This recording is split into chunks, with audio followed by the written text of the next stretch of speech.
Muito buenos dias a todos e a todas. Eu sou André Lázaro, brasileiro, hablo portunhol. Pido, portanto, em um congresso de línguas que tenha um pouco de paciência para que podamos nos entender a todos. É um honor estar hoje acá entre uma mesa tão ilustrada e importante. Arreglamos que la secuencia de las intervenciones empezaremos por Pilar Pérez Esteves, que está a mi derecha. Pilar es maestra y profesora de Pedagogía y Psicología. Ha coordinado la elaboración de los currículos de educación infantil primaria y los de lenguas de todas las etapas educativas. Es coautora de um trabalho Foreign Language in Primary Education e ha recebido prêmios por seu trabalho. É autora com Felipe Zayas de La Competência de Comunicação Linguística, publicado em Aliança Editorial. Então, começaremos por Pilar, depois Mirta, que está à minha esquerda, é professora de Ciências da Educação por la Faculdade de Humanidades e Ciências da Universidade Nacional de Plata, dirige o Departamento de Ciências de Educação e é professora titular de Didática de Enseñança Primária e Observação e Didática da Leitura e la Escritura nesta universidade. Investigadora em las áreas de la Didática da Leitura, la Escritura e na Educação Básica e los processos infantiles de construção. É coordenadora acadêmica do Diplomado de Leitura e Escritura, dependente do Fundo de Cultura Econômica e da Secretaria de Educação Pública de México, assim como de programas de formação e capacitação docente. É autora de numerosas publicações em el área. Por terceiro, nos hablará Teresa Gómez, que está à esquerda, doutora em Ciências da Educação, professora titular do Departamento de Didática de Língua e Literatura da Universidade Autônoma de Barcelona, autora de livros e artigos sobre literatura infantil e enseñança de la literatura. E, por fim, Maria Rodrigues Moneo, que está à minha direita, é diretora do Centro Nacional de Inovação e Investigação Educativa, doutora em Psicologia por la Universidade Autônoma de Madrid, onde é professora titular do Departamento de Psicologia Básica, vice-diretora do Instituto Universitário de Ciências da Educação. Como investigadora em diversos projetos nacionais e estrangeiros, se ha centrado em los temas de aprendizagem, la motivação e la formação del professorado. Conta com numerosas publicações entre livros, capítulos de livros, artigos nacionais e estrangeiros, e com mais de 30 participações em congressos e reuniões científicas. Ha impartido grande quantidade de cursos e conferências em universidades nacionais e estrangeiras. Então, temos a sequência, combinamos entre nós que cada terá em torno de 15 minutos para fazer sua ponência. Esperamos que as ponências motivem as pessoas que estão conosco para que tenhamos mais meia hora de intervenções e um debate. E eu queria começar problematizando uma questão que é tão relevante, que é o título de nossa mesa redonda. El aprendizaje de la lectura escrita e la prevenção del fracasso escolar.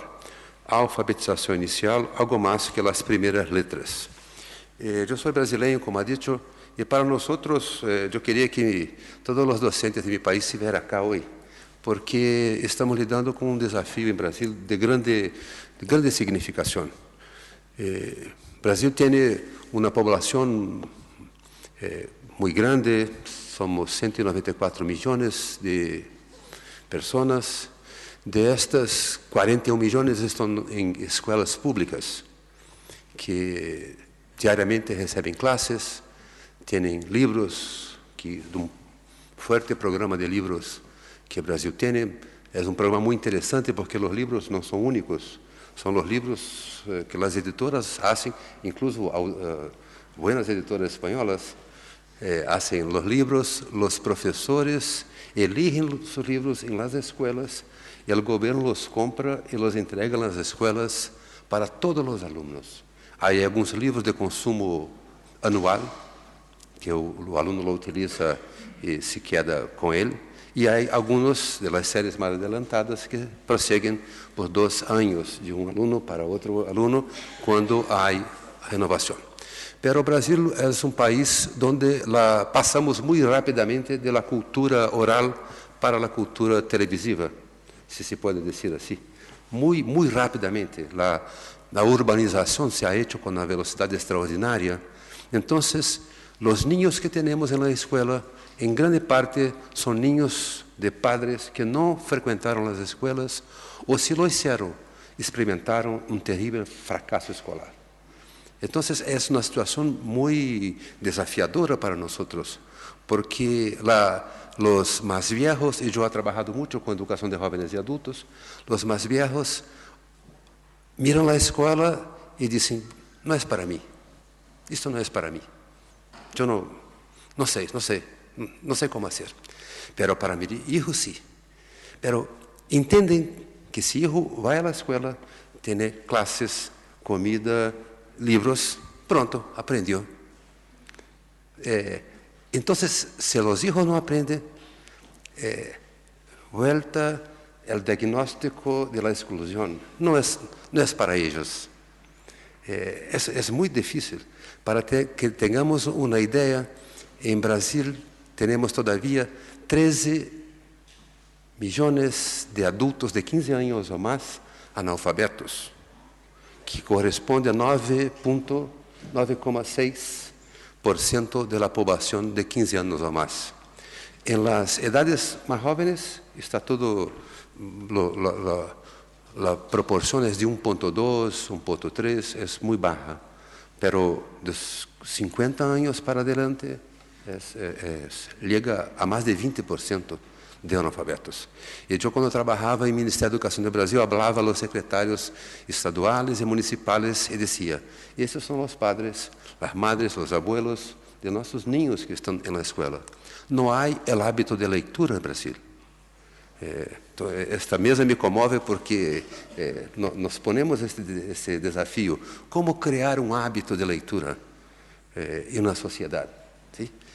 É óbvio, começa por acá. Então, temos a plena consciência de que por acá tudo começa. O sucesso está, de alguma maneira, condicionado a este início sobre o qual temos a suerte de ter 4 pessoas que lo conhecem muito bem e poderão tratar com nós de los desafios e los problemas e as soluções, certamente, que podemos apontar a esse tema tão relevante para o exercício do direito à educação de todos nossos niños. Então, graças por sua atenção e eu queria pedir a Pilar que empezasse. Graças. Muchas gracias, Andrés, por tu presentación. Muchas gracias al equipo de la OEI por haberme invitado a este evento y muy especialmente al equipo de Leer.es. Muchas gracias. Quería también agradecer a todos vosotros que estáis aquí, con un enorme esfuerzo. Los españoles porque estamos a principio de curso, los demás porque habéis venido de muy lejos, y espero que estas sesiones nos estén resultando provechosas para todos, y también a quienes están al otro lado en Internet viéndonos. Bueno, tenemos muy poquito tiempo para compartir. Me gustaría compartir con todos vosotros qué significa esto de leer y escribir, qué significa hoy, qué significaba ayer, y apuntar algunos de los retos, algunas de las dudas, algunas de las cuestiones que, a mi juicio, son especialmente relevantes en este momento de profundo cambio, de un cambio que nunca jamás a lo largo del tiempo se ha dado un cambio tan profundo con la irrupción de Internet, con el aprendizaje compartido en la era digital. Bien, una de las cuestiones que a mí me vienen siempre... ¿Se oye regular? ¿Ahora se oye mejor? Muy bien. Bueno, pues os decía que estamos en un momento, a mi juicio, de especial relevancia, quizá el momento histórico más relevante en los cambios que se han producido, no sé, en los últimos siglos. Y yo siempre que bueno, pues estoy con compañeros o estoy dando una conferencia, siempre pienso que ya hace más de 30 años que, por ejemplo, investigadoras como Emilia Ferreiro están hablando de qué es leer y escribir, de cuáles son los primeros pasos.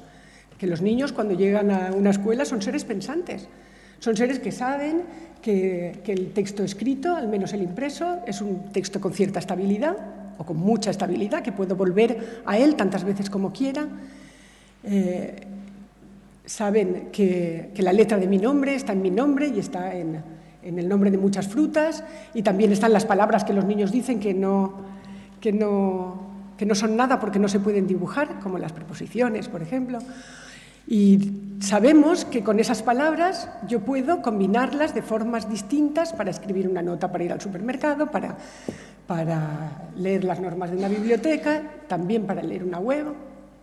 Bien, y es a eso a lo que me quiero referir, a que el aprendizaje de la lectura y la escritura es un aprendizaje, digamos que unívoco, en el que hay un extraordinario consenso en la investigación educativa sobre que aprender una lengua es aprender a utilizarla en situaciones de la vida real. Si ese consenso existe, ¿por qué los sistemas educativos son tan reacios al cambio? ¿Qué es lo que pasa? ¿Por qué nos cuesta tanto? Una de las claves, ayer se comentó mucho en la presentación del monográfico de la revista RIE, y Felipe Zaya se hacía eco de las palabras de Anna Camps, que reitera una y otra vez la importancia de la investigación educativa para ajustar esos mundos. Esta es una de las primeras puntualizaciones que yo quería hacer. Sabéis que el título de la mesa, que es un título muy pertinente, muy amplio, pero muy pertinente, que habla de fracaso, de cómo combatir el fracaso escolar, empezando como un pie, quizá, ¿no? Y hay una reciente directiva del Consejo de Europa que insta a todos los países a tomar medidas precisamente en el desarrollo de la competencia en comunicación lingüística, porque es la clave del aprendizaje y todos lo sabemos. Bien, pero ahí seguimos. Ahí seguimos con esa dificultad enorme de avanzar, de consolidar los avances. Muchos de ellos están consolidados, pero es una enorme dificultad. Yo siempre recuerdo las palabras de Emilio Sánchez Miguel, que dice que aprender a leer y a escribir es de una complejidad tan grande como aprender a tocar el violín, que uno necesita un objetivo, un motivo, necesita practicar con otros, necesita repetir una y otra vez, necesita emocionarse, necesita volver otra vez. Dice, pero claro, nosotros no pedimos que toda la población, nadie se le ocurriría decir que toda la población han de ser virtuosos en tocar el violín. Y sin embargo, nosotros estamos pidiendo un reto extraordinariamente complicado, que es que toda la población tenga un nivel de alfabetización alto. Y encima, con la irrupción de los nuevos formatos de lectura, esto es extraordinariamente complejo. Y es un proceso que dura toda la vida. Por eso los primeros pasos son, desde luego, a nuestro juicio, esenciales. Porque, como seguro que dice Ignasi Vila en la otra mesa, no se aprende primero una lengua y después se utiliza, sino que se aprende a la vez que se utiliza. Y hay un sinfín de investigaciones de personas que están en esta mesa, Delia, Teresa, llevan años y años.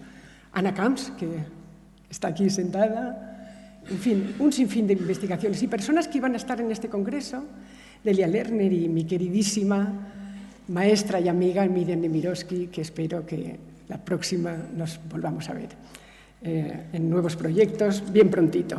Y va a venir, bueno, en fin, ¿cómo es posible que este tema tan crucial siga preocupándonos tanto, siga abordándose con tanta dificultad, con tanta... Vamos allá. Bien, ¿cuál es nuestra tarea? Es evidente que es enseñar a los alumnos a actuar en los distintos ámbitos de la actividad social utilizando el lenguaje. Bien, Esto necesita repensar completamente la educación. Quería incidir en esto especialmente. Esto supone un cambio sustancial, que si siempre ha sido necesario, hoy es imprescindible. Imprescindible. Nos estamos jugando muchísimas cosas, porque en estos primeros pasos, en este comienzo se fragua el futuro de nuestros chavales. Usar la lengua y usarla con sentido en situaciones que tengan sentido y significado para los alumnos. PISA dice que tenemos que atender a diferentes ámbitos. Tenemos que tener propósitos de lectura para alcanzar los objetivos propios, que los objetivos propios pueden ser de muy diversa índole, y no me voy a referir ahora porque es de sobra conocido por todos. Objetivos de muy diversa índole.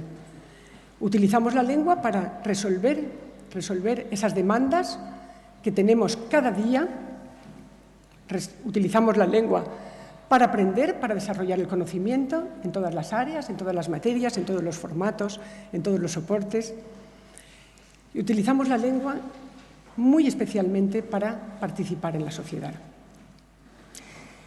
Mikhail Bakhtin ya dijo hace un montón de años que las necesidades de comunicación dentro de cada ámbito de actividad han dado como resultado unos tipos relativamente estables de enunciados, y esos tipos de enunciados es lo que llamamos géneros discursivos. Y como la actividad humana es compleja, es cambiante, la riqueza y la diversidad de los géneros discursivos también lo es. Cada género responde a unas características que le son propias, que implican unas determinadas tareas comunicativas en un ámbito de actividad concreto. No es lo mismo leer las normas de una biblioteca que leer una nota para hacer una excursión, que leer una web. Esas funciones diferentes que cumplen los textos se refieren también a ambos ámbitos de actividad diferente. Y los géneros de texto reflejan, tanto en su forma verbal como en su estructura, las condiciones específicas de la actividad discursiva. Por lo tanto, es a esos géneros a los que nos tenemos que remitir, enseñar a utilizar los distintos géneros que son los textos que funcionan en la actividad social. Por lo tanto, es imprescindible desde el primer momento, desde los primeros pasos, utilizar estos géneros diversos y modalidades de lectura también diversas, porque son diversos los objetivos que tenemos. Ante un mismo texto, yo movilizo distintas estrategias de lectura en función de los objetivos que tengo al leer. No es lo mismo leer para buscar una información, que leer para disfrutar, que leer para localizar, que leer para aprender. E incluso el mismo texto puede cumplir funciones muy distintas en la medida en que el lector se aproxima, lo mira desde una perspectiva, desde sus objetivos personales. Pues bien, ¿cómo hacemos esto? En primer lugar, llevando a las aulas textos reales. Esto lo hemos oído muchas veces, pero llevar textos reales supone planificar el acceso a la lectura y a la comprensión de esos textos reales. Muchos alumnos se manejan en Internet con mucha más facilidad que nosotros, pero solo manejan en Internet. Siguen estando exactamente igual de perdidos o mucho más, porque la lectura hipertextual lleva otras muchas dificultades, como que uno pierde, no sabe dónde está, y esos objetivos del lector son difíciles. Planificar actividades que ayuden a los alumnos a mirar en la web. Yo he puesto allí, algún ejemplo pequeño. Por ejemplo, entrar a las librerías con los alumnos, con los niños, con los hijos. Se puede hacer de forma real y de forma virtual. Y entrar en el portal en el Servicio de Orientación a la Lectura, que supongo que todos conocéis, es especialmente interesante navegar con ellos, que entiendan cómo funciona un menú, qué puedo encontrar, qué más cosas encuentro. Esto, naturalmente, supone que nosotros previamente hemos pensado esa actividad. Hemos buscado, conocemos el soporte, conocemos ese género. Y entonces podemos acompañar a los niños porque lo conocemos, porque nuestros objetivos están claros. Y los objetivos de lectura de los alumnos han de aproximarse a lo que nosotros, a esa disfunción tan grande entre los objetivos de los alumnos y nuestros objetivos. Nuestros objetivos son, por ejemplo, que encuentre un libro que se adecue a sus características, a sus necesidades, a sus preferencias, que entable una relación con el autor, que lea la primera página de un libro, que mire las portadas, que conozca. Ahí tenemos algunas de las respuestas.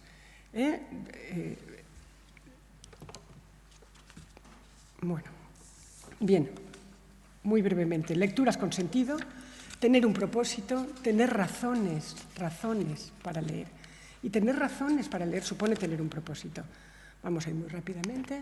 Bien, nos encontramos, ayer me decía Trujillo que unos cuadernillos muy conocidos en España que utilizaba yo cuando era pequeñita para aprender a leer y a escribir, que consisten en repetir una y otra vez, mi mamá me mima, etcétera, etcétera. Son la app más descargada o de las más descargadas de Apple. Claro, uno se sorprende, pero entras, haces una búsqueda en Internet sobre lectura y escritura y nos encontramos actividades que pueden ser interesantes como pasatiempos, pero en absoluto tienen que ver con la lectura y la escritura.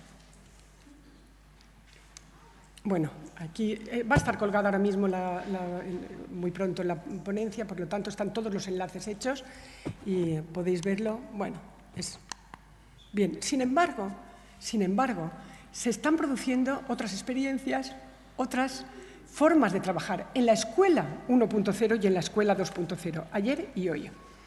Y vemos este ejemplo, que es un ejemplo de escuela 1.0, pero está colgado en el centro virtual leer.es, es un ejemplo de cómo los alumnos, desde infantil hasta el final de la primaria, trabajan los índices para hacer unos libros para la biblioteca. Y en el proceso está el interés. Y me gustaría, bueno, si tenéis ocasión, que lo vierais. Otro aspecto que especialmente importante es que os puede resultar interesante son las buenas prácticas de leer.es.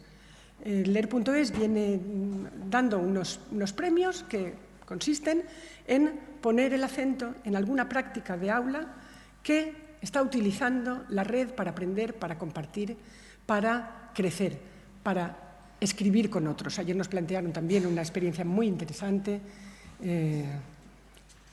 Bien, aquí tenéis algunos de los ejemplos y no voy a extenderme porque ya me han dicho que tengo que acabar. Bien, yo diría que aprender a leer y a escribir con sentido va mucho más allá del fracaso escolar, muchísimo más allá del fracaso escolar. Lo más relevante, probablemente, es que leer y escribir con sentido hace sentirse a los niños capaces, hace sentir que pueden aprender, que son competentes, que son capaces de hacer algo que les cuesta esfuerzo, que les supone un reto, que tienen que trabajar con otros, que han de plantearse objetivos, que han de ir y volver sobre sus textos, que han de leer y releer, que han de trabajar los borradores y que han de construir un producto final. La red nos da muchas oportunidades para hacerlo y tenemos que hacerlo porque en ese reto que es descubrir a los alumnos, hay muchos alumnos que a lo largo de su escolarización no han descubierto el placer que uno puede sentir al aprender. Trabajar de esta manera, involucrar a los alumnos, supone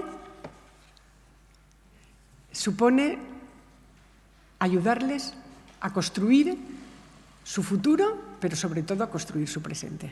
Muchas gracias.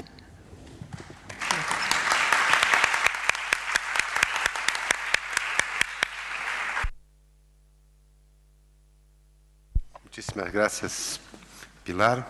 Yo gustaría de invitar a Mirta para que, por favor, faça su ponencia. Muchas gracias a OI, a Leer Es, por esta invitación. Bueno, voy a tratar de cumplir con los tiempos y si no, cortaré a los 15 minutos.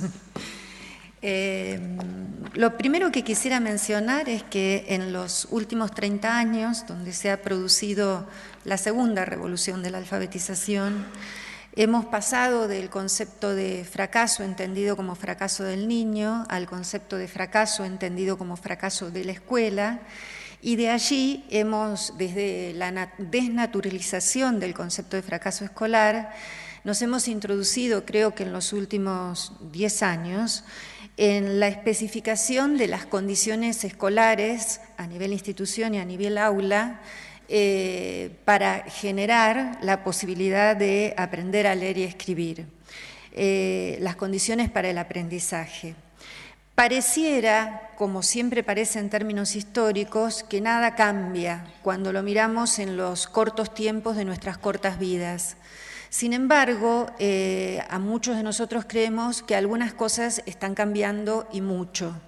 Hace 30 años, el panorama teórico estaba dominado por la teoría del déficit, según la cual el fracaso era una consecuencia de que ciertos sectores de la población poseían un lenguaje con carencias léxicas y sintácticas y que esas dificultades lingüísticas se traducen, según esta teoría, en dificultades cognitivas. Una teoría que, como bien sabemos, es una teoría que patologiza la pobreza, justamente porque como los sectores que fracasan en la escuela son los sectores pobres, entonces estos sectores son poseedores de una patología en sí mismo por ser pobres, algo circular, ¿no? Y paralelamente en la escuela, hasta hace 30 años, no se concebía para estos sectores otra práctica que no fuera lo que en las distintas regiones de Iberoamérica conocemos como aprestamiento, prontidad, reading readiness, es decir, según distintas denominaciones, una preparación en ciertas prácticas de discriminación visual, auditiva, pronunciación, motricidad, es decir, prácticas que nada tienen que ver con la cultura escrita, que reforzaban el alejamiento de la población a la cultura escrita, es decir, la práctica escolar reforzaba a aquellos sectores que estaban más lejos de esa cultura que pretendía la escuela acercar. Como dice Thelma Weiss, se produce una gran ruptura a principios de los 80, de 1980, cuando se comienza a instalar la idea de que la lengua escrita es un objeto simplemente sobre el cual se puede pensar.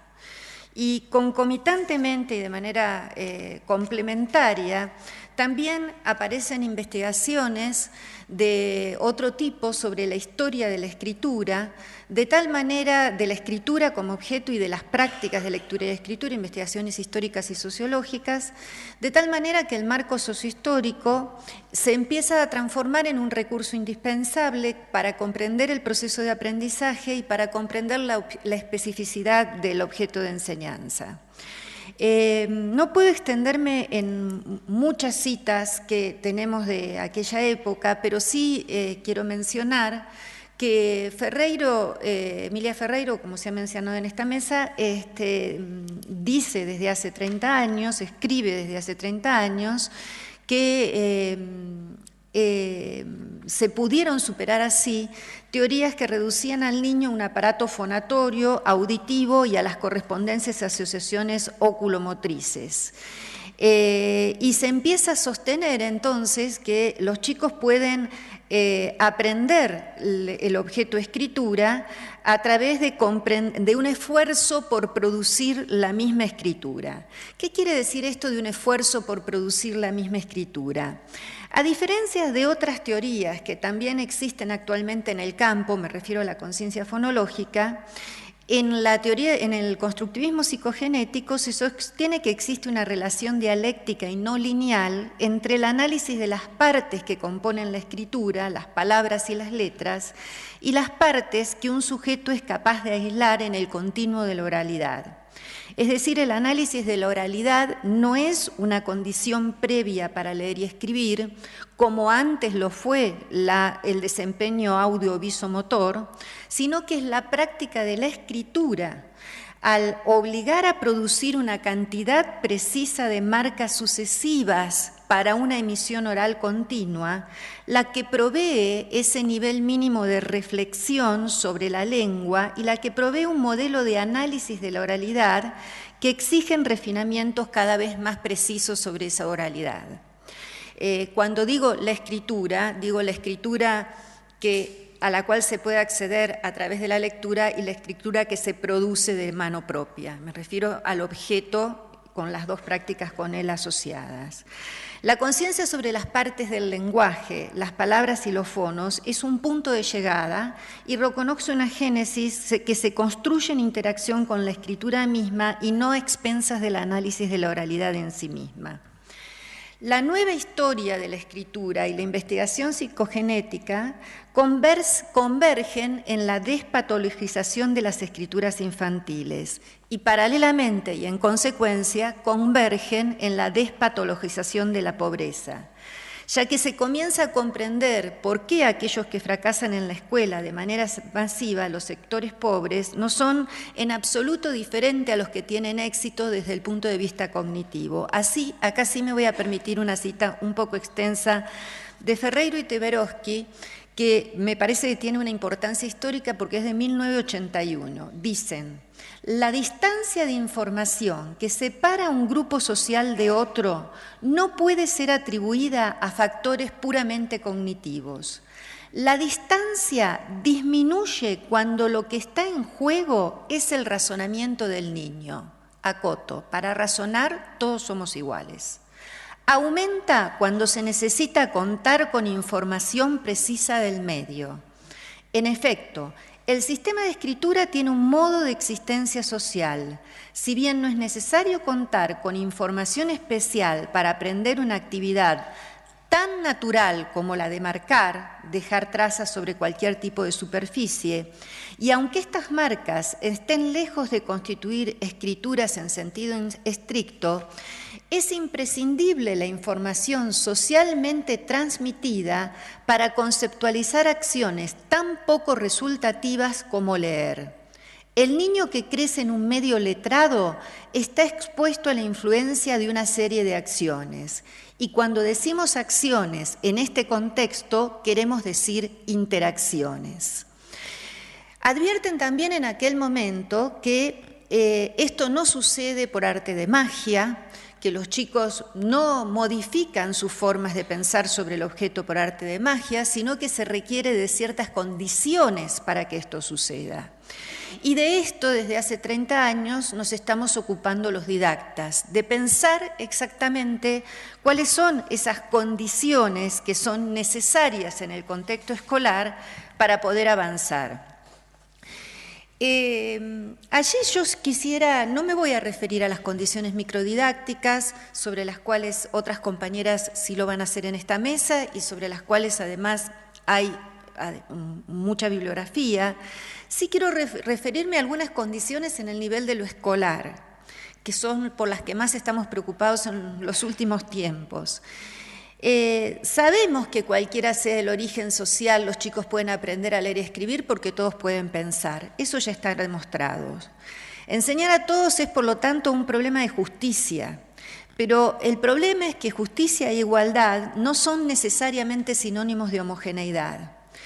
Es indispensable no olvidar que alguna vez incluir fue homogeneizar y la herramienta que la escuela creó para ello fue el grado.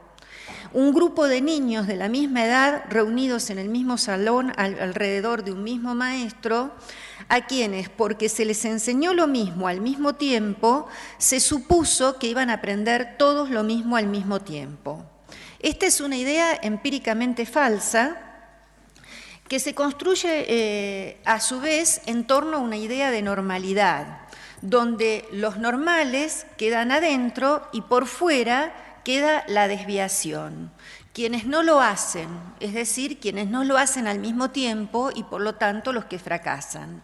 Lo normal queda entonces asociado a una propiedad de los sujetos como autocausantes de su estatus escolar. La escuela de varios estados-nación logró durante el siglo pasado que lo diverso se transforme en homogéneo, unificando valores, normas, lenguas y variedades de lengua, y proporcionando a la vez, y eso fue un logro innegable de la escuela, una base de saberes comunes para una inmensa masa de población.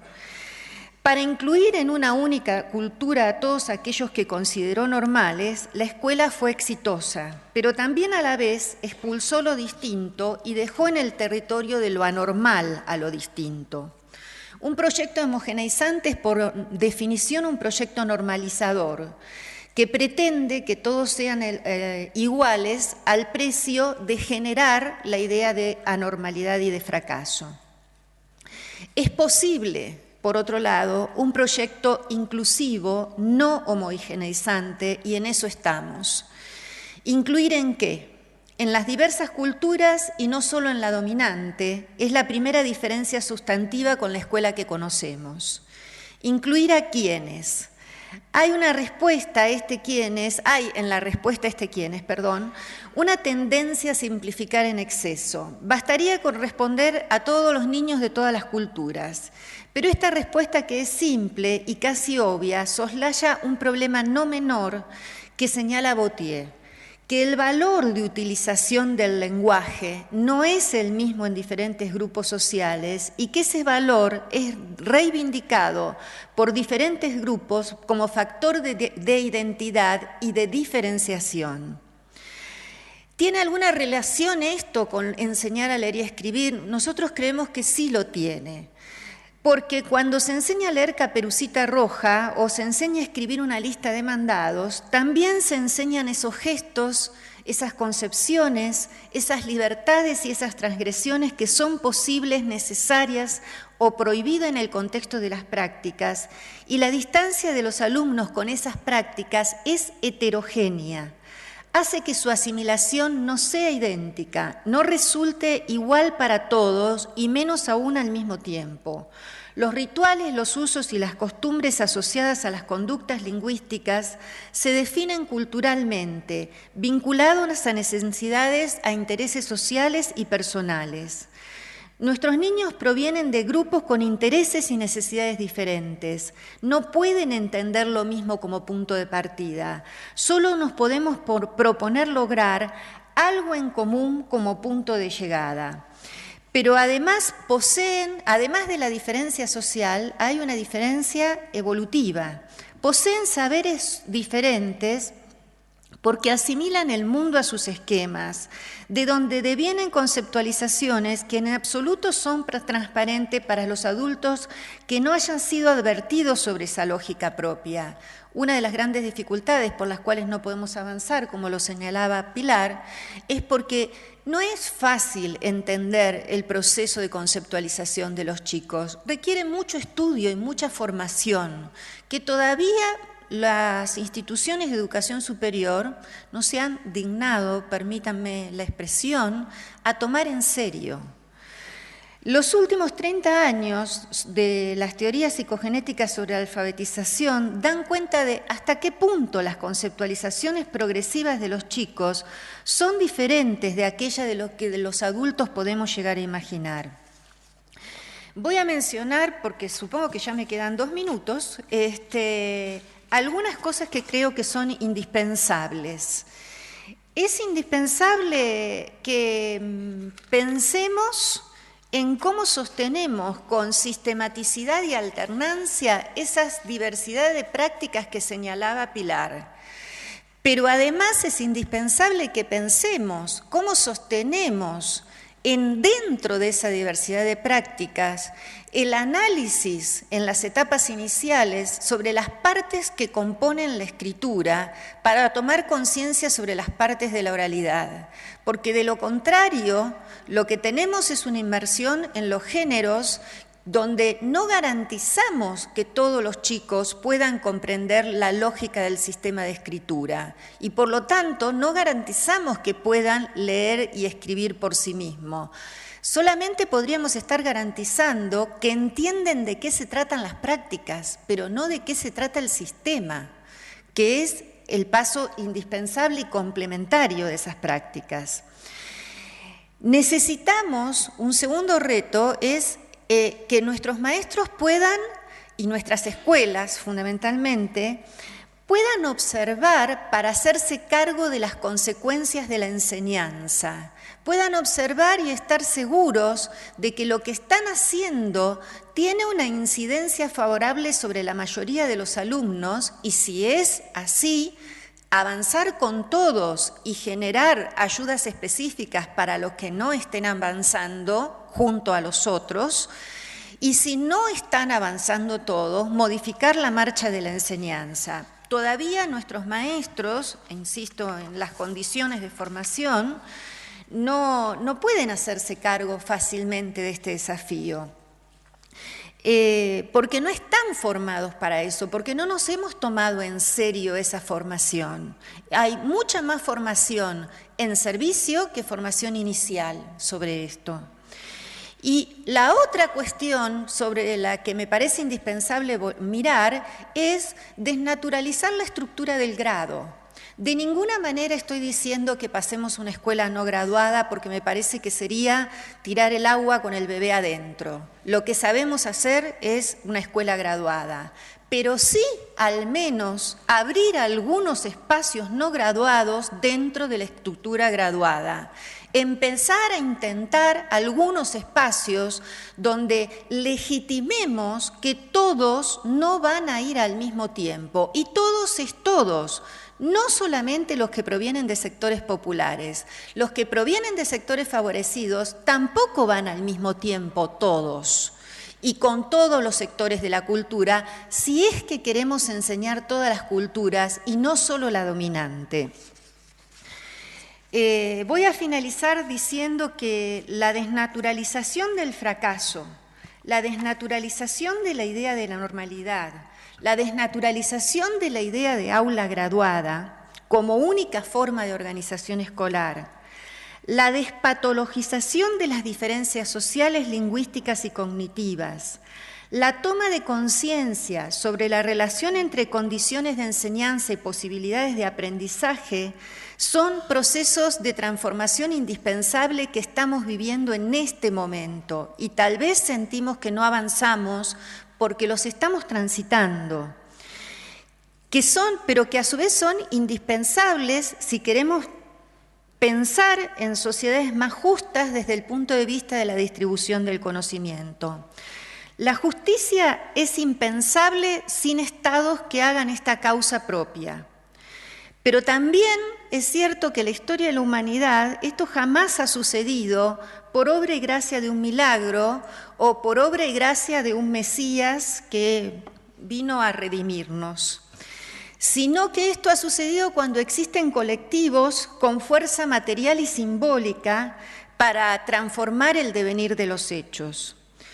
En eso estamos y en eso todos somos necesarios, educadores, escritores, didactas, lingüistas, ilustradores, editores, políticos, padres, opinión pública.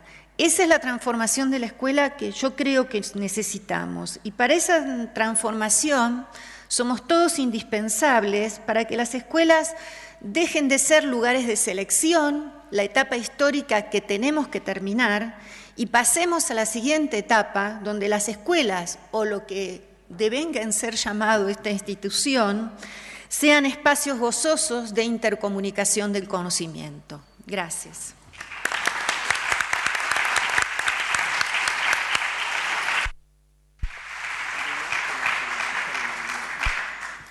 Muchísimas gracias, Mirta. Pasaré la palabra ahora para Teresa Colomer, por favor. Gracias. Buenos días. Voy a situar mi intervención en el papel de la literatura en la alfabetización inicial. Mi equipo de investigación, Gretel, se ocupa precisamente de los textos literarios y de la enseñanza de la literatura en todas las etapas educativas. Cuando recibí la invitación de la OI, que aprovecho para agradecer desde aquí, y vi el largo título de esta mesa, Pensé inmediatamente en una de las aulas en las que hemos trabajado. Ya anuncio que voy...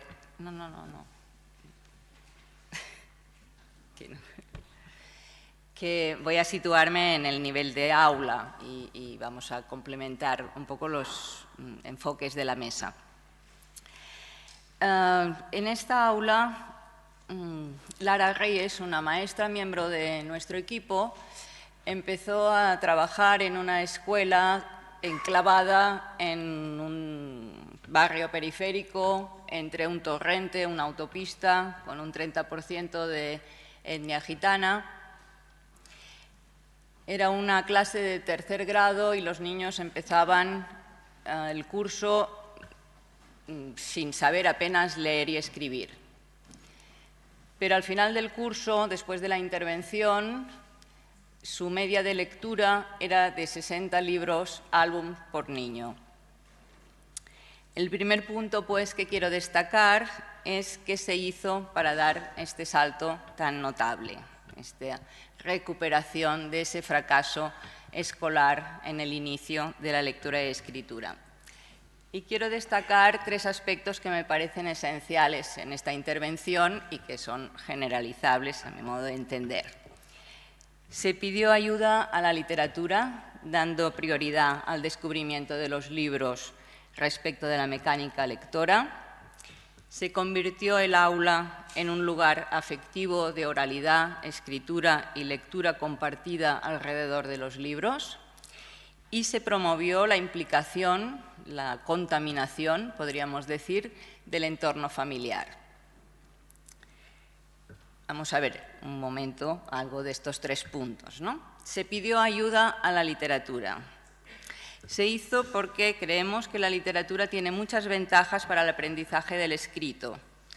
Es un texto real, potente, si se elige bien, claro, y que se conlleva con las formas propias de adquisición del lenguaje en las personas. Recordemos algunas de estas formas. De las historias de los libros, los niños toman las estructuras narrativas con las que organizan la experiencia y que ayudan también a la organización de la memoria.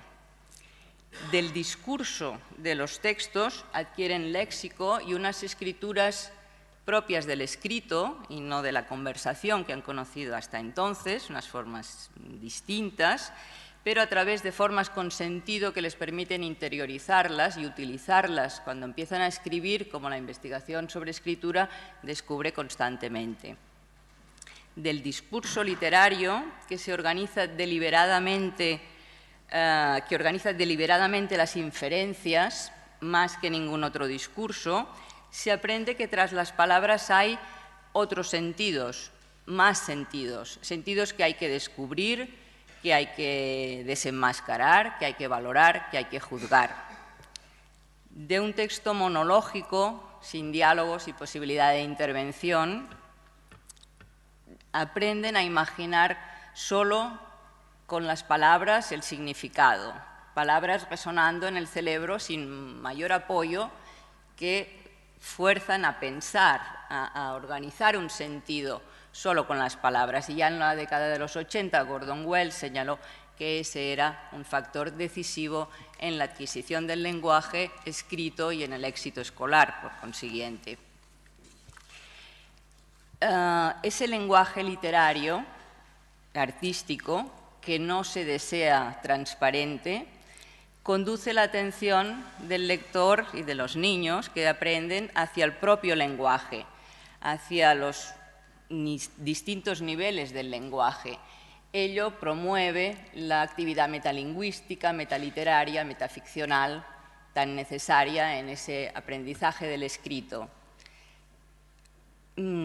Promueve también o produce también el asombro y requiere el silencio del que nos hablaba Eulalia Bosch el primer día. Y para finalizar este enumerado, que podría ser muy largo, del bagaje compartido, en ese bagaje compartido de cuentos, poemas y canciones, los niños experimentan la gratificación de la socialización, de la posesión compartida de unos referentes.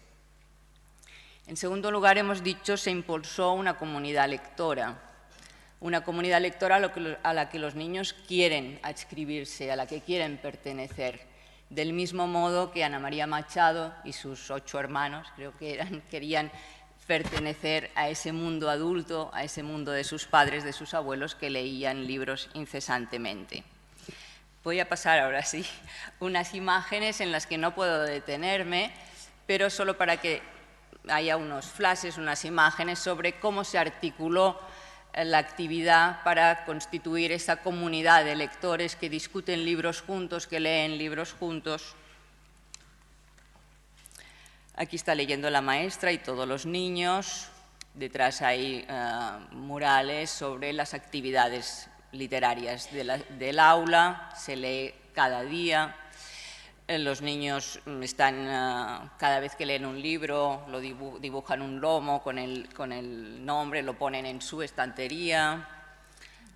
La maestra les lee a los niños, comentan lo leído, les lee una narración larga un día a la semana, otras narraciones cortas. Los niños leen por parejas, la maestra lee con los niños que tienen mayor dificultad, cuadros de valoraciones de los niños, préstamo, los niños recomiendan libros, cuentan sobre los libros que han leído, los recomiendan semanalmente a los otros niños. Se hace participar a las familias con representaciones, dramatizaciones, actos literarios de los niños hacia las familias. Los abuelos participan contando cuentos. Hay un blog de la clase en la que los niños cuelgan sus recomendaciones de libros, las fotos, como en este caso la foto final de esa actividad, etc. Todas estas actividades van creando ese sentido de comunidad a la que me refería en este segundo punto. Y en tercer lugar, hemos dicho, se implica el entorno familiar, lo hemos visto ahora también en las últimas imágenes. Una actividad que dio mucho resultado, es una actividad semanal. Los viernes los niños se llevan un libro en préstamo y está toda la semana en casa. Y en el viernes siguiente, antes de llevarse otro libro, probablemente recomendado por alguno de sus compañeros, que cuenta cómo le fue a él con ese libro en casa, cuentan no sobre el libro, sino sobre qué pasó con el libro en las familias. Para que entendamos lo que quiero decir, por ejemplo, una niña dice sobre un libro que se llama La mosca, de Gusti, dice: a mi madre le hizo muchísima gracia, pero no lo entendía. Y le digo: mamá, ¿qué no lo entiendes? Es una caca. Pero como en la ilustración no parece una caca, pues no se daba cuenta. Lo hemos leído tantas veces.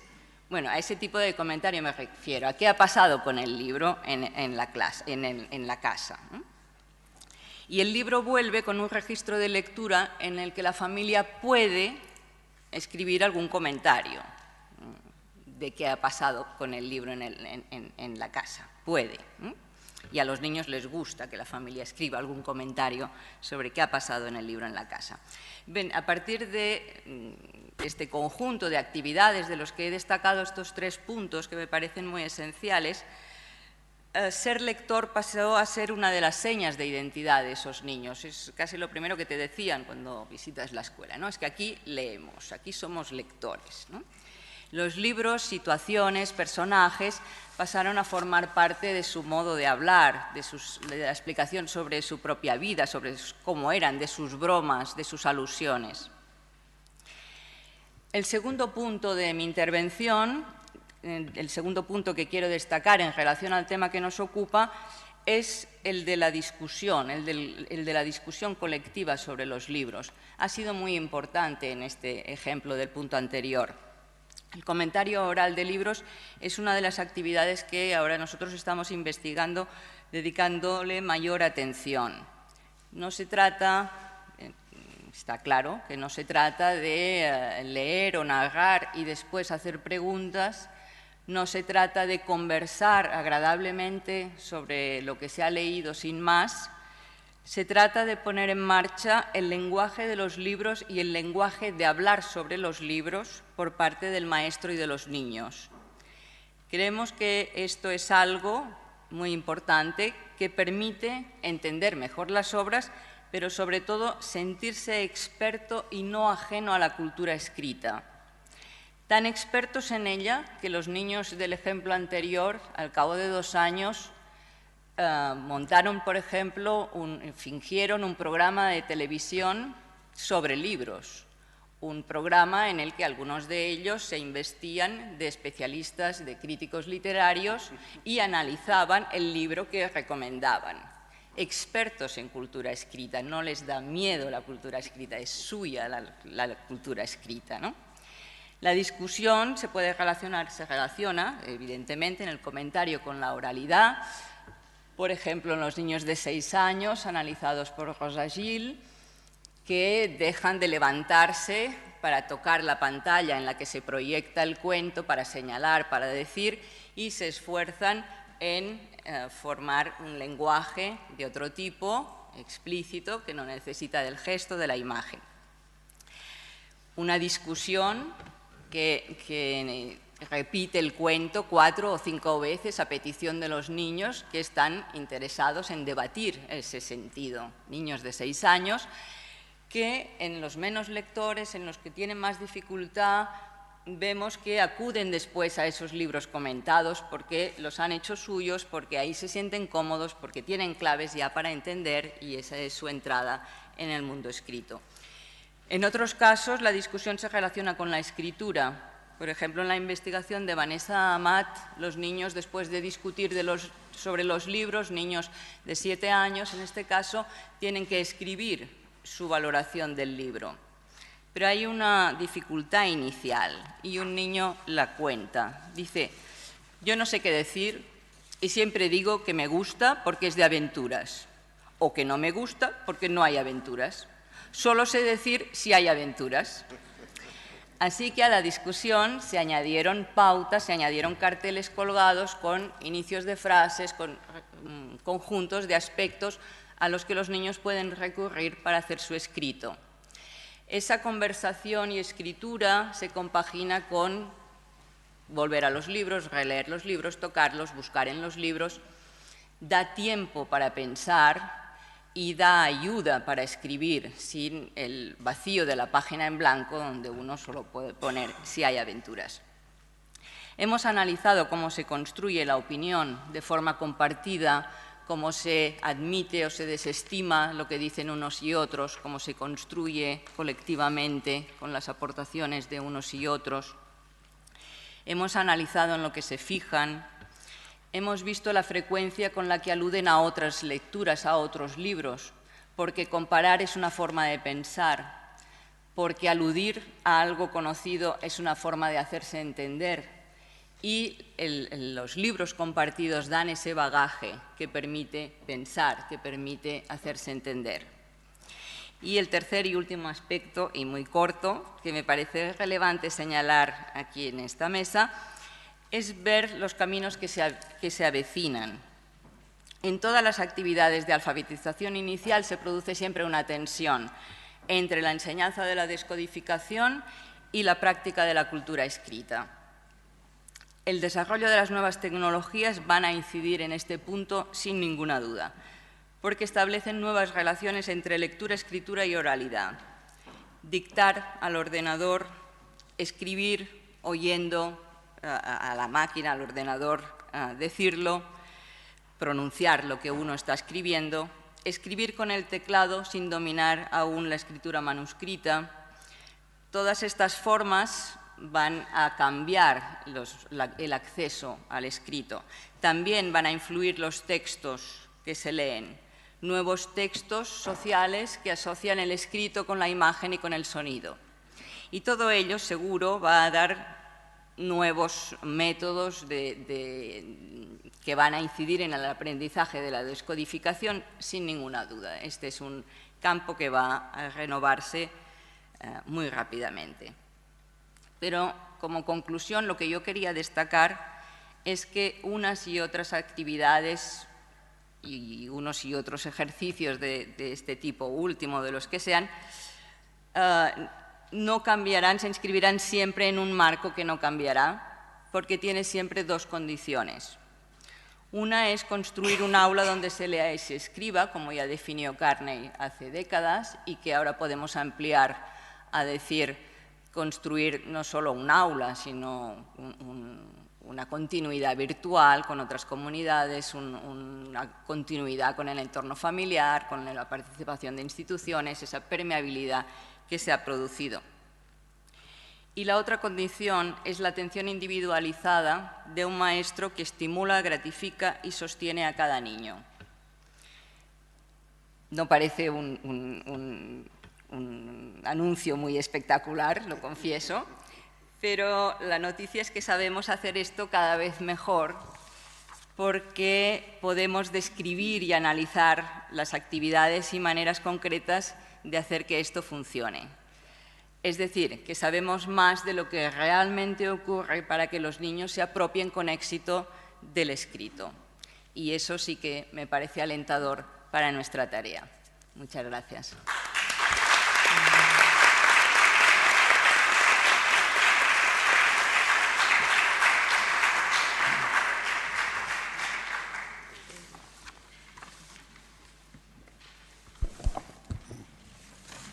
Muchas gracias, Teresa. Yo invito a que María Rodríguez Moneo nos haga su presentación. Buenos días a todos. Yo he estructurado mi presentación en 4 partes, 4 aspectos que quiero reflexionar con ustedes en torno al proceso de aprendizaje de la lectura. El primero tiene que ver con algunos datos en relación al nivel de lectura de los alumnos. En segundo lugar, algunas cuestiones relativas a cómo se aprende a leer y la vinculación estrechísima que esto tiene con el proceso de aprendizaje en general. De tal modo que me gustaría ya decir desde el principio, y seguramente lo reiteraré a lo largo de estos minutos, que cuando enseñamos a leer, enseñamos a aprender. Leer es comprender y aprender también es comprender. Por tanto, aprender a leer es esencial en nuestra sociedad y en nuestros alumnos. En tercer lugar, hablaré de algunas cuestiones relacionadas con el papel que desempeñamos los profesores en el proceso de aprendizaje de la lectura de nuestros alumnos. Aunque esto está como un cuarto punto, me he permitido en la presentación incorporar algunas indicaciones de cuestiones o prácticas que podríamos desarrollar los profesores cuando enseñamos a leer a nuestros alumnos en el punto 2, es decir, vinculadas con el proceso de aprendizaje de nuestros estudiantes. De modo que, a medida que nuestros alumnos, que conocemos cómo es el proceso de aprendizaje de la lectura, podemos ir viendo qué podemos hacer para favorecer ese aprendizaje. Y, por último, algunas actuaciones desde las administraciones educativas. En relación a la primera cuestión, en el Ministerio de Educación, en el Centro Nacional de Innovación e Investigación Educativa al que pertenezco, hay una unidad que forma parte de una red de Eurídice de distintos países de la Unión Europea que comparten experiencias, conocimientos, datos y hemos desarrollado un estudio relacionado con algunos factores clave en el proceso de adquisición de la lectura, de la competencia lectora en niños de 3 a 15 años. Los resultados incorporan datos de estudios internacionales procedentes de PIRLS, PISA, etc. Y han participado 31 países, los países de la Unión, más 4 países adicionales. Los resultados que se han obtenido, entre otros, ¿no? Uno que es especialmente llamativo es que nuestros alumnos tienen problemas en el proceso de aprendizaje de la lectura y tienen bajo rendimiento en lectura. En realidad, en la media, si se fijan, en la media de Europa es de un porcentaje de problemas en lectura del 19,6%. Todos superan el 15% de retraso o dificultades en la lectura. En las estrategias, bueno, solamente hay algunos países, Bélgica, Dinamarca, Estonia, Países Bajos, Polonia, Finlandia, como no, y Noruega, que tienen puntuaciones o porcentajes inferiores al 15%. Dentro de la Estrategia 2020 está previsto que baje ese porcentaje de alumnos que presentan dificultades en la lectura. ¿Y cómo podemos hacer que esto suceda? Podemos hacer que esto suceda si empezamos a analizar, bueno, se está trabajando desde hace muchísimo tiempo, se ha dicho aquí, ¿verdad? Y todos los que estamos aquí lo sabemos, desde hace mucho tiempo se está trabajando el proceso de aprendizaje de la lectura, se está trabajando también en la didáctica para el desarrollo de la competencia lectora, pero dado los datos que mencionaba con anterioridad, no viene mal insistir en este aspecto, ¿no? Entonces, convendría que analizásemos una vez más cómo aprendemos a leer, y cómo aprenden a leer nuestros alumnos y qué podemos hacer para favorecer este aprendizaje. La competencia lectora y el aprendizaje de la lectura supone un aprendizaje en sí mismo. Y como supongo que todos los que estamos aquí sabemos, este proceso de aprendizaje va más allá de la alfabetización temprana o emergente. Va más allá de la decodificación inicial que se produce o incluso del proceso de comprensión literal de un texto, que es el proceso de comprensión más elemental, ¿no? Las personas aprendemos a leer a lo largo de toda nuestra vida y esto es algo que los profesores debemos tener presentes para hacer frente, tomar conciencia de los problemas que pueden tener nuestros alumnos cuando están leyendo en otros momentos que no es la alfabetización temprana. Sin embargo, la alfabetización temprana es bastante relevante porque, de hecho, muchos de los problemas que se producen después, como veíamos antes, los datos de PISA a los 15 años, en algunos casos tienen su origen en problemas que se han generado en el proceso inicial. La lectura también, el aprendizaje de la lectura no solamente es objeto de aprendizaje en sí mismo, sino que aprender a leer es una herramienta para acceder al conocimiento, aprender contenidos de otros dominios, pero no solamente eso, sino que a través de la lectura nosotros desarrollamos elementos emocionales, motivacionales y nos desarrollamos de una manera íntegra, ¿no? Estas dos cuestiones, el aprendizaje en sí mismo y el aprendizaje como la lectura como herramienta para aprender otros conocimientos, están estrechamente relacionadas. Hay una relación directa entre la forma de leer y la forma de aprender.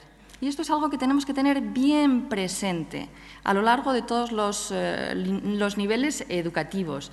En ocasiones, los profesores sucede que exigen a los alumnos, para el aprendizaje, que reproduzcan literalmente los textos. Y, de hecho, cuando les piden a los chicos fuera de las escuelas, nos preguntan, bueno, tómame la lección, a ver si me la he aprendido. Y cuando le decimos, bueno, pero explícame esto con tus palabras, no, me dijeron que lo dijera literalmente. De modo que esta es una manera de leer, que es una lectura literal, y es una manera de aprender. Es una manera de leer poco comprensiva y también es una manera de aprender poco comprensiva. Así que es interesante que incidamos en esta estrechísima relación. Leer algunas indicaciones del proceso de lectura. Leer es hacer algo, es un conocimiento procedimental y es un conocimiento procedimental que incorpora, cuando se aprenden procedimientos, cuando aprendemos a hacer cosas, hay dos componentes. Un saber hacer que es menos consciente, que está más automatizado, y en ese procedimiento también hay una parte que es más reflexiva, más estratégica.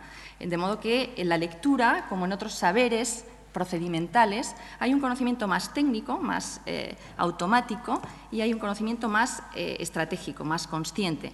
Cuando decimos, bueno, ¿y qué es lo que quiso decir cuando decodificamos las palabras? Este es un proceso que hacemos de una manera automática cuando somos expertos lectores. Pero cuando, y está presente en la lectura, es técnico, pero cuando decimos, bueno, ¿y qué quiso decir el autor? Este es un proceso, también hacemos cosas, ¿verdad?, pero es más reflexivo. Es más estratégico. La lectura incorpora estos dos aspectos. En todo caso, es importante que sepamos y que los profesores sean conscientes que, como es un conocimiento procedimental, solo se aprende haciendo y solo se aprende a través de la práctica. Aprender a hacer cosas no se aprende de otro modo que no sea haciéndolas. Claro, el tipo de práctica que los profesores desarrollen en las clases varía mucho en función de qué aspectos quiero desarrollar de ese procedimiento. Si quiero desarrollar solamente los aspectos técnicos o los aspectos más estratégicos. En todo caso, es importante que haya mucha práctica, porque de lo contrario, las partes que se tienen que hacer de una manera automática, si no es con práctica, no se automatizan. De tal manera que cuando el niño lee Marta me dio los buenos días, si lee la M con la A y la R, mar, y la T con la A, ta, y junto con la mar de antes, Marta. Si esto no está automatizado, no queda capacidad adicional. Nosotros tenemos unos recursos limitados para hacer cosas para procesar la información y para manejar la información. No queda capacidad adicional para entender qué dice aquella frase. Y cuando le preguntamos, bueno, ¿y qué es lo que hizo Marta? No lo sé. Este niño no es que sea tonto, es que es novato lector. Y como es novato lector, no ha automatizado algunos aspectos que, de estar automatizados, le dejarían capacidad adicional para entender y atender al valor semántico de las palabras. Para entender esto, una analogía que se comprende fácilmente es, de otro saber hacer, es el de manejar un coche, el de la conducción. Cuando nosotros somos novatos conductores, no podemos hacer otra cosa que no sea, bueno, y ahora tengo que poner la marcha y ahora el acelerador, y no podemos atender a una conversación que estamos estableciendo con el copiloto, ¿verdad? Y solo cuando somos, porque toda nuestra capacidad está dedicada a este asunto, a realizar la actividad. Y solo cuando practicamos mucho, esto lo hacemos sin darnos cuenta y dejamos capacidad adicional para hacer otras cosas. Lo mismo sucede con la lectura. Así que es muy importante la práctica para automatizar esos aspectos. Y también la práctica para la velocidad en la lectura, porque si no, el tiempo de permanencia de la información en la memoria operativa también es limitado. Y si decimos, Marta me dio, y tardamos mucho, hasta que finalmente acabamos días, que es el final de la frase, ya no sabemos qué sucedió al principio, no está en nuestra memoria operativa. Así que la práctica es especialmente relevante. Bueno, muy rápidamente, leer, bueno, gracias. Leer implica fluidez lectora, es decir, precisión, capacidad para decodificar, rapidez, prosodia, la entonación.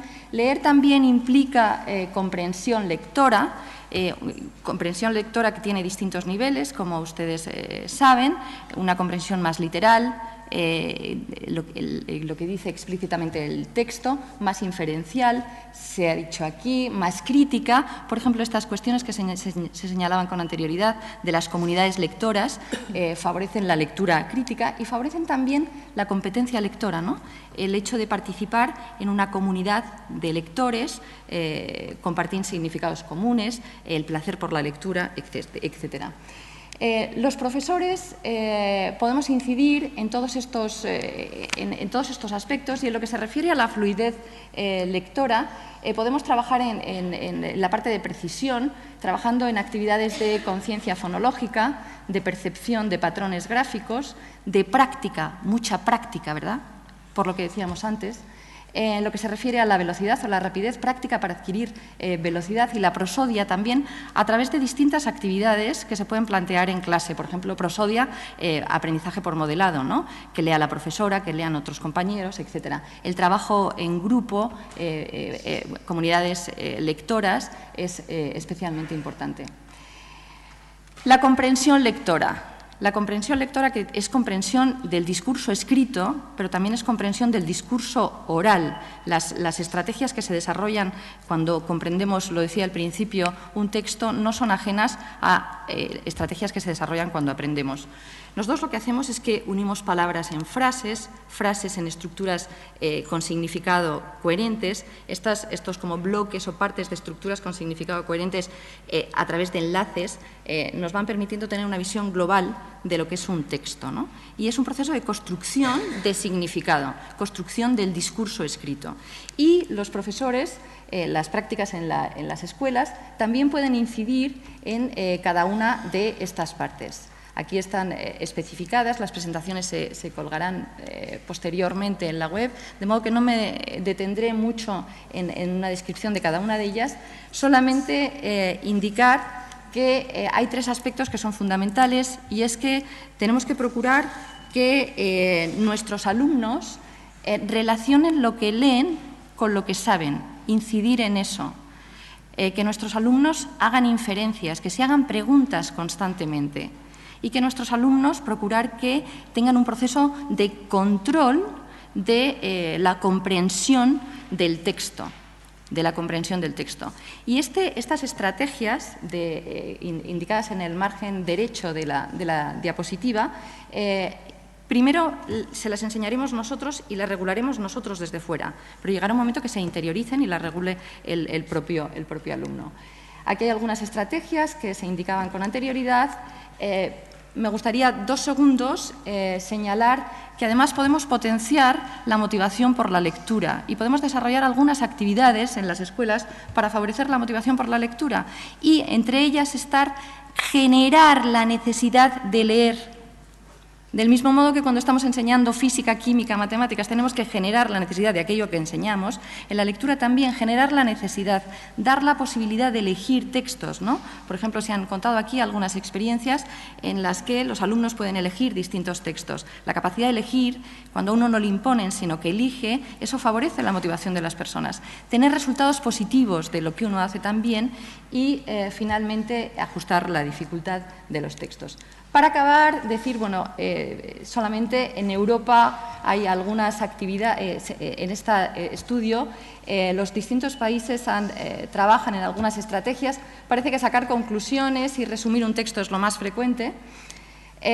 Indicar también algunos otros datos muy rápidamente que fíjense que los profesores consideran que los alumnos necesitan clases de recuperación de la lectura, y en cada una de las barras aparece el porcentaje, en azul y en rojo. La barra en total es el porcentaje, la estimación que los profesores creen que sus alumnos necesitan recuperación en la lectura. Y en rojo es solamente aquellos que lo reciben. Todo lo que queda en azul son aquellos alumnos que necesitan clases de recuperación y, sin embargo, no las tienen. Problemas lectores.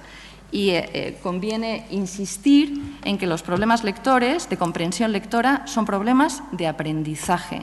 Nosotros, cuando decimos enseñando a leer, prevenimos el fracaso escolar, quiere decir que enseñando a leer, si enseñamos bien a leer, enseñamos a comprender, y comprender es aprender. Por último, decir que desde el Ministerio hay un portal, leer.es, que es un centro virtual donde se analizan distintas cuestiones y aparecen prácticas y contenidos referidos a estos 4 puntos: enfoque didácticos, dificultades, formación de profesorado y actuaciones en la escuela y evaluación. Y es un portal que ha recibido un gran número de visitas y que tiene una gran cantidad de seguidores. Nada más, solamente decir esto, que nuestra intención es procurar que nuestros alumnos aprendan a leer de una manera comprensiva y, por tanto, aprendan en general comprendiéndolo todo. Muchas gracias.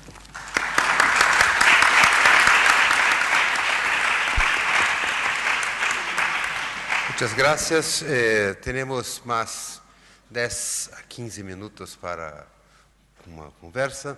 Entonces, yo creo que mejor sería, tenemos 3 inscripciones que hagan cuestiones y las ponentes, al tiempo que responden, pueden hacer sus consideraciones finales. ¿Hay micrófonos? Sí, hay. Por favor. Pediría que su nombre, donde trabaja, en fin. Bien, mi nombre es Rita Poggi y vengo de Uruguay. 2 apreciaciones, una con un viso un poco negativo y la otra, para terminar, positivo. Respecto del negativo,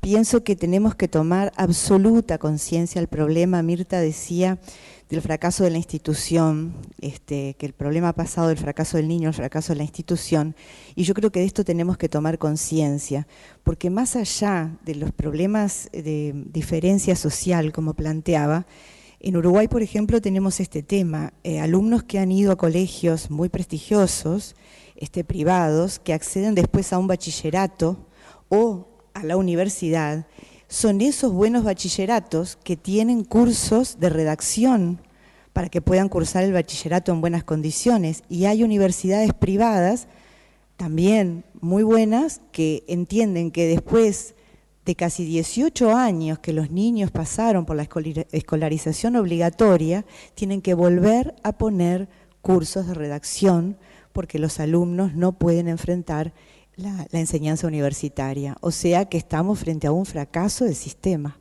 real. Y el segundo punto positivo es que cuando Mirta también hablaba de la desnaturalización de los grados, hay experiencias muy buenas privadas, pero en escuelas públicas, pero por la motivación de los maestros. Ella decía que para el cambio se necesitaban colectivos con fuerza material y simbólica. Hay concretamente algunas escuelas públicas que están trabajando en este sentido, en la desnaturalización de los grados, y por ejemplo, concretamente, el fin de semana los maestros se pasan por email determinados temas que van a abordar en la semana. De manera que una maestra de primer grado puede mandar a un niño a segundo, a tercero o a cuarto a ese tema que le interese, la de quinto puede mandarlo a segundo a que pueda practicar o ayornarse de vuelta a ese tema, y hay una suerte de intergrados en la escuela durante toda la semana según qué está dando cada maestro, o sea que se puede. Y se puede más allá de las políticas educativas del país. Estos son esfuerzos de colectivos con muchas ganas. O sea que, bueno, es una invitación a poder hacer y a que se puede. Muchas gracias. Acá y acá cerramos con las tres. Muchas gracias. ¿Yo? Buenos días. Yo soy Fabiana Ríos de Córdoba, Argentina.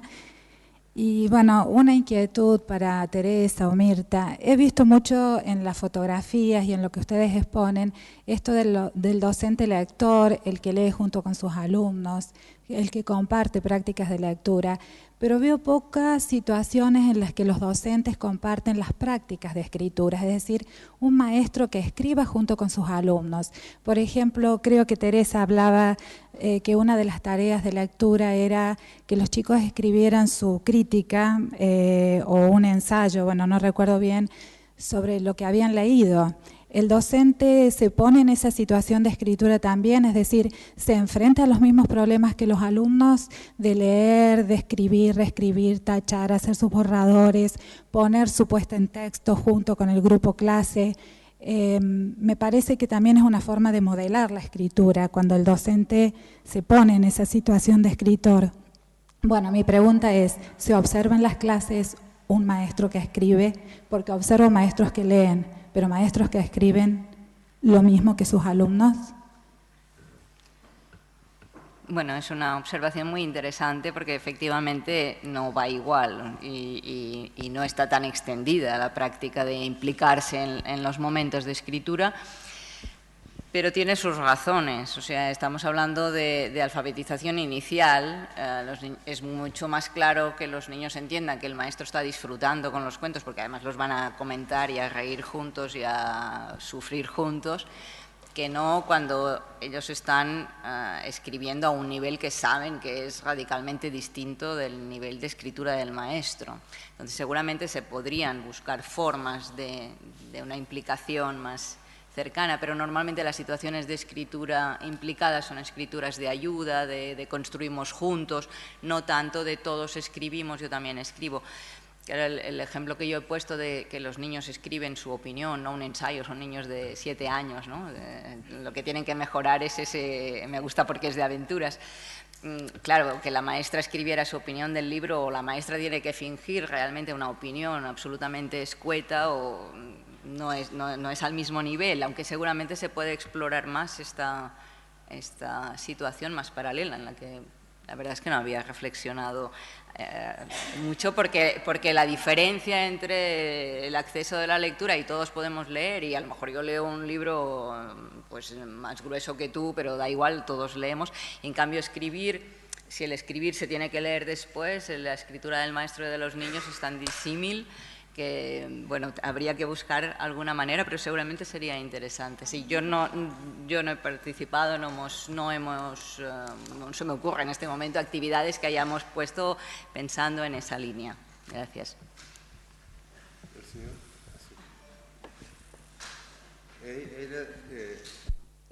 Porque tenemos poco tiempo, sí. Yo iba pensando en... nosotros venimos de... Después el señor... no, empiece y después el señor. Okay. Buenas tardes, buenos días. Nosotros venimos de Chile, de Santiago, y mi pregunta es bastante específica. En preescolar y en primaria, en nuestro colegio, se le da mucha enfatización y prima todo el proceso de la escritura, es decir, la buena grafía, el seguir la letra de la línea base, todas las características que corresponden a una estructura de caligráfica. Y yo siento que se ha dejado de lado en los primeros años todo lo que desarrolla y fomenta el aprendizaje espontáneo. Es decir, caemos en una estructura de una buena letra en vez de desarrollar y en pos del pensamiento escrito, ya que la escritura es un proceso complejo. Entonces, el niño tiene muchas ideas de empezar a escribir sus primeras letras, pero llega un profesor y le dice, no, que tu letra no es cursiva, no está script, que el modelo que sigamos, y eso empieza a inhibir el proceso escritor. Esa es más bien mi pregunta. ¿Qué hacemos? ¿Cómo, no sé si me entiende, cómo lo desarrollamos?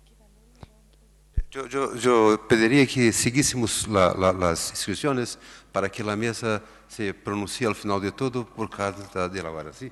Gracias. Entonces, el micrófono... Acá. Acá, sí. Víctor, de Formosa, Argentina. Y estoy trabajando en el equipo provincial de alfabetización inicial, por eso escuché atentamente las palabras de las 4 colegas. Mi consulta es que todo el desafío se pone sobre cómo trabajar con los niños, todas las propuestas desde la literatura, desde la gramática, y le pregunto a los 5, ¿cómo podemos trabajar para estimular a que el maestro comprenda realmente que el trabajo social que realiza va mucho más allá de que el niño repite porque es pobre, porque no aprende, porque no le enseñan en la casa y no porque haya una cuestión institucional que por ahí no se resuelve? Y por último quería contarle a Mirta que en la provincia de Formosa estamos trabajando no de manera graduada, se tomó como un bloque de enseñanza, primero, segundo y tercer grado, y en tercer grado recién se evalúa la posibilidad que pudiera existir, después de agotar todas las instancias, si el niño debe repetir o no el grado, que es una cuestión de fracaso escolar. Y también a nivel nacional, usted sabrá que se ha propuesto que se trabaje en un bloque de primero y segundo grado, que eso también es un avance muy importante y me pareció interesante comentarlo. Pero mi pregunta concretamente es, ¿cómo trabajamos con los docentes esta idea de la superación del fracaso escolar? Gracias. Y después Cristina y cerramos. Juan Manuel Rendón, de México. Sí me preocupa que en un foro en el que se hacen planteamientos como los de Mirta, con una conceptualización de alfabetización y su relación con el fracaso, aparezcan o reaparezcan conceptos de la lectura como la práctica, casi como ritual, que nos hace María Rodríguez Moneo, la conciencia fonológica previa, un concepto de práctica que parece alejado de la práctica social, simplemente como repetición, y algunos elementos que permiten incluso ver esto, lo que algunos han llamado la vuelta silenciosa, el neoconductismo, a través de una concepción pervertida de la competencia. competencia como conocimiento procedimental o como habilidad cuando ya Ángel Pérez o Jimeno la han conceptualizado de manera holística, ¿no? Me preocupa que haya esta confrontación que es muy buena para el debate, pero que sería importante que se precisara. Muchas gracias, Cristina. A ela, por favor. No, hace falta. No.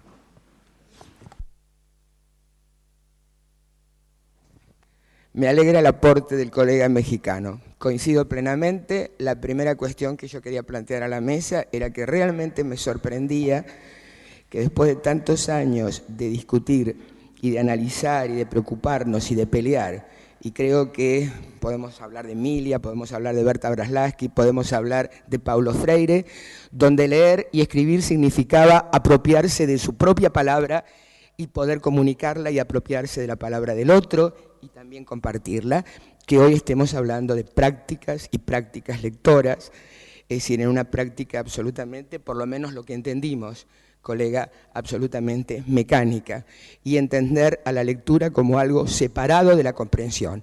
Leer es comprender, no es otra cosa. Pensamos, pero bueno, es decir, permítanme que lo plantee, o por lo menos que nos puedas contar o nos puedas orientar hacia dónde ver lo que nos estás planteando. La otra cosa es una pregunta, y una pregunta a Mirta, que tiene que ver con la posibilidad, si a ti te parece, de la necesidad de trabajar mucho más el tema de las consecuencias, de poder observar los docentes las consecuencias de sus prácticas pedagógicas, que lo que sí me pareció interesante, Mirta, que lo pusieras con un término que escapa a evaluar, sino a poder ser testigo de lo que va pasando con mis intervenciones sobre lo que sucede en el aprendizaje de los muchachitos y de esta manera poder saber por dónde seguir nuestro camino. Es decir, ¿qué necesidad hay de poder profundizar mucho más eso? Y la otra cuestión tiene que ver con este tema que hoy las políticas en todos nuestros países de América Latina están tratando de resolver con respecto a la desnaturalización de la organización de grado y de la patología frente a los sectores más vulnerables, que tiene que ver con dar más tiempos, más espacios y otras formas de intervención para la lectoescritura inicial, o el aprendizaje de la lectoescritura inicial. ¿Qué posibilidades, incluso lo que plantea Pilar al principio, lo que sabemos que plantean muchas de las intervenciones de Leer.es, que tienen que ver con esos 2 años o 3 años que muchas de nuestras políticas están dando, la posibilidad de poder decirle a esos maestros que durante esos 2 años o 3 años, trabajando en bloque, pudieran trabajar solamente leer y escribir, y que detrás del solamente leer y escribir están todos los contenidos de ciencias, naturales, sociales. Es decir, que no es enseñar a leer y otros aprendizajes. Enseñar a leer se sostiene sobre contenidos de las ciencias. Si durante 2 o 3 años trabajáramos solamente lectura y escritura, quizás consiguiéramos otros resultados. No sé, ¿qué opinan ustedes? Gracias. Bom, muchas gracias. Dada a la hora, pediré a cada una de nuestras queridas ponentes que entonces, en torno de 2 o 3 minutos que se pronuncien. Necesitamos cada uno. Yo creo que...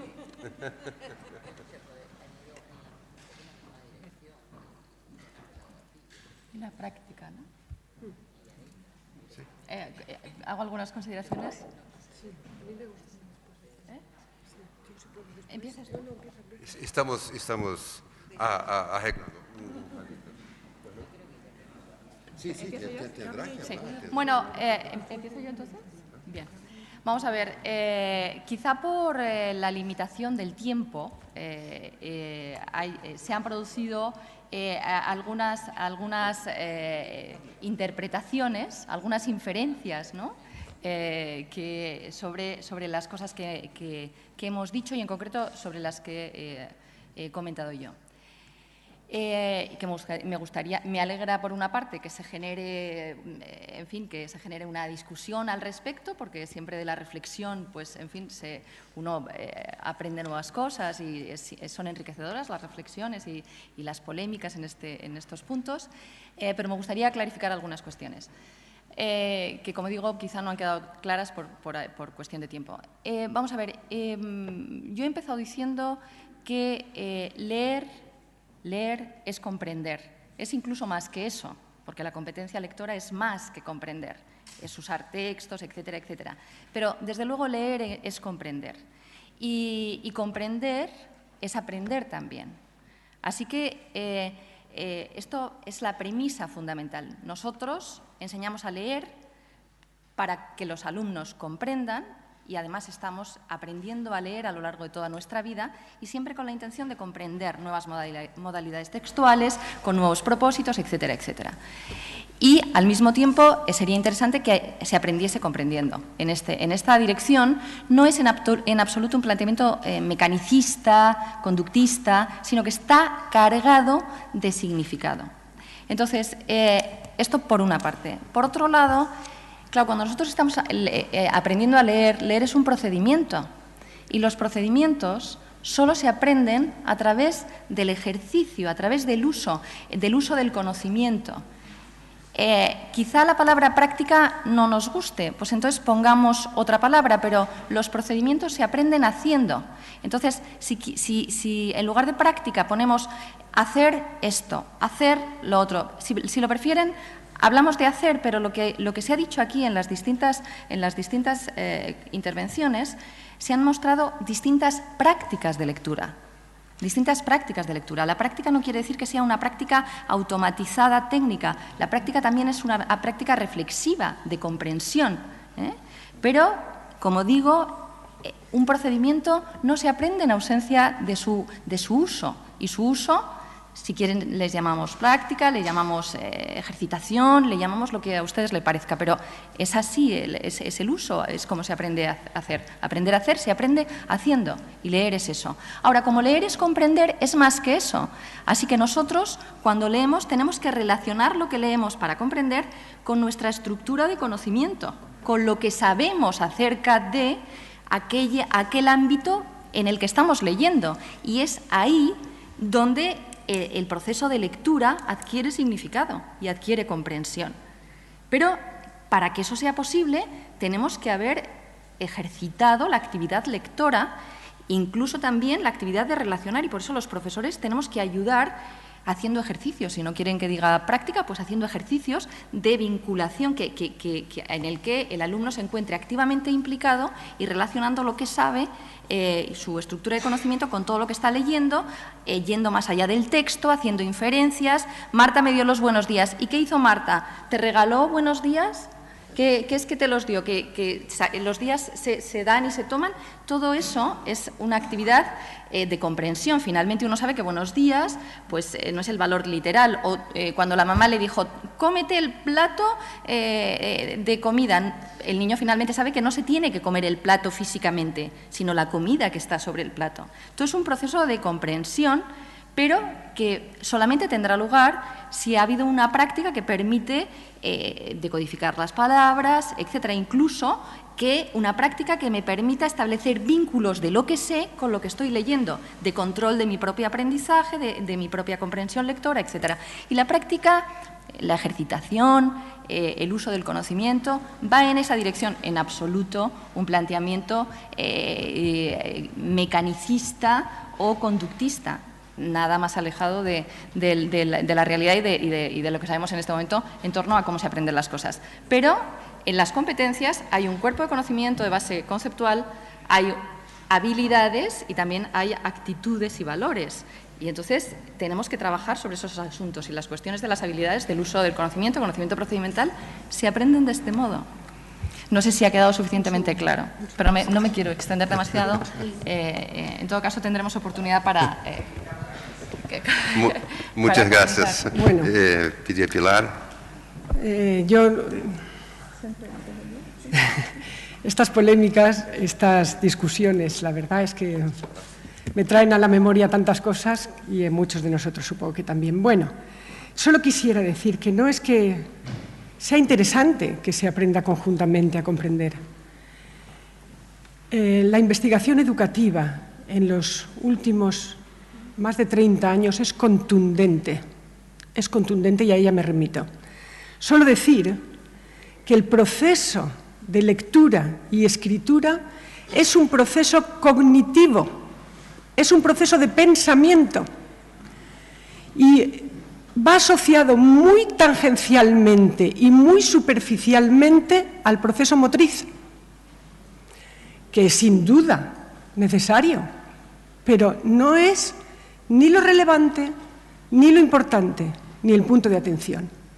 Es evidente que los procedimientos se aprenden practicando, pero los procedimientos que implican el pensamiento, como la lectura y la escritura, requieren que centremos toda nuestra energía y toda nuestra fuerza en lo cognitivo, en el pensamiento.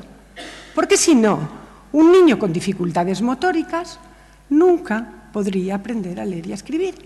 Y hoy en día sigue siendo importante escribir a mano. ¿Cómo voy a decir yo que no sea importante escribir? ¿Cómo voy a decir yo que no sea importante tener una buena letra? ¿Es eso lo relevante?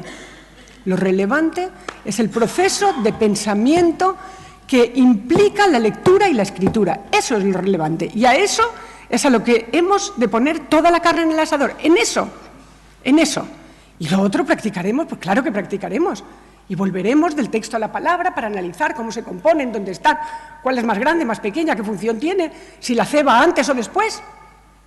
Pero eso no es lo importante, es que entendamos que es un proceso muy complejo aprender a leer y a escribir, muy complejo. Y yo me remito a la investigación educativa y nada más.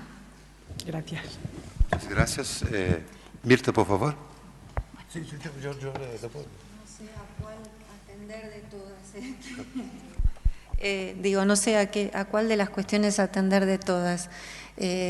Voy a seguir la línea de Pilar. En una escuela que hace muchos años yo coordinaba el área de lengua, se llamaba en aquel momento, como no atendíamos nada a la letra y sí atendíamos al proceso cognitivo, llegó un punto que los chicos tenían una letra que nadie les entendía nada. ¿Saben cómo se solucionó eso? De una manera muy sencilla. Una vez que estaban alfabetizados, se les daba un cuadernillo de caligrafía que hacían en la casa, no se ocupaba ningún tiempo didáctico escolar y en 2 o 3 meses todos escribían claro. Es decir, avalando lo que dice Pilar, la escuela le daba tiempo escolar, el principal tiempo escolar, a lo que es más difícil de aprender, no a lo que es más fácil de aprender. Quiero enfatizar que nos parecen importantísimas las actividades de escritura. Nosotros tenemos un lema que tratamos de difundir, que es: en la escuela todos los días se lee y todos los días se escribe. Cuando no puedo desarrollar cada uno de los puntos, pero cuando yo mencionaba lo de sostener las prácticas con sistematicidad y alternancia, las prácticas son prácticas de lectura y escritura, porque justamente nos dimos cuenta de que de repente los chicos pasaban 1 semana y media sin escribir, y sin práctica no es posible desarrollar una práctica. Claro, acá viene el punto de convergencia o divergencia al cual hacía referencia el compañero de México, si no me equivoco, creo que sí. Yo creo, María, que sí, que efectivamente partimos de teorías diferentes y eso no me parece mal. Es decir, me parece que más allá de los matices que cada uno tiene, porque hay constructivistas psicogenéticos que desde mi punto de vista son el puro laissez-faire y tenemos ambos el mismo rótulo, y hay otras perspectivas que yo no admitiría nunca ningún tipo de diálogo, y sí me parece que con María se pueden dialogar cosas. De todas maneras, me parece que tenemos perspectivas teóricas diferentes y eso es legítimo, y me parece buenísima la intervención para poner ese debate sobre la mesa. Me parece que las confusiones se generan porque algunos términos en ciencias en sociales y en naturales y en todas, son ambiguos. Y si hay un término que es ambiguo, es el término práctica. Son ambiguos porque distintas teorías lo usan de distinta manera. Entonces, cuando yo hablo de práctica social, cultural y lingüística al mismo tiempo, cuando me refiero a práctica, que no necesariamente lo estamos utilizando en el mismo sentido.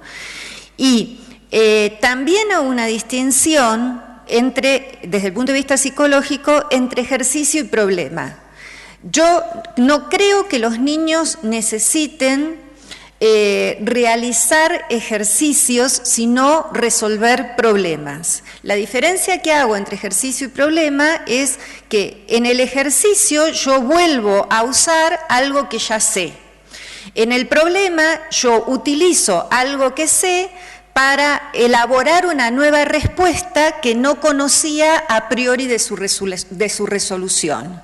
Tal vez es un concepto demasiado abstracto para decirlo tan rápidamente, pero lo que yo sí creo que se necesita en la escuela es todos los días resolver problemas de lectura y escritura. A veces problemas que son muy diferentes a los que venía resolviendo y a veces problemas que son muy parecidos, pero que suponen siempre, aunque sea mínimamente, alguna transformación del conocimiento que venía desarrollando. Advierto simplemente 2 palabras más. En Argentina se está, como mencionaba el colega de Formosa, hay una disposición nacional por la cual se empieza a trabajar con un bloque pedagógico a nivel nacional. Esto ya había sido en Brasil, hay muchas experiencias de eso también. Advierto simplemente, tengamos cuidado con lo ciclado. No graduado y ciclado no es lo mismo.